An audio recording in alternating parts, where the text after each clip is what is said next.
যে জিনিস ধইরা রাখতে পারো না সে জিনিস মামলা দিয়া আজকে 5টা বছর মানুষকে হয়রানি করতে পারতেছ। পাখি যেমন খাঁচায় থাকে না, মেয়ে মানুষও তেমন খাঁচায় থাকে না। তুমি মায়া দিয়ে ধরে রাখতে পারো নাই, এখন কেন জলে? নাসিরে আর তামিমানে 5টা বছর ধরে হয়রানি করতে আসো, কিসের আশায়? তুই কি তোর ঘরে আবার বউ করে নিবি? নিবি না, তাহলে কেন একজনের হয়রানি করো?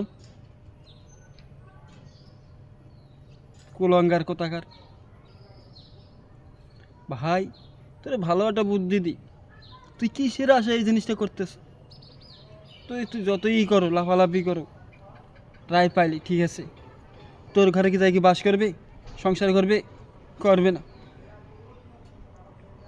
এটা মেয়ে মানুষের ভাই, পাখি আর মেয়ে মানুষ একরকম।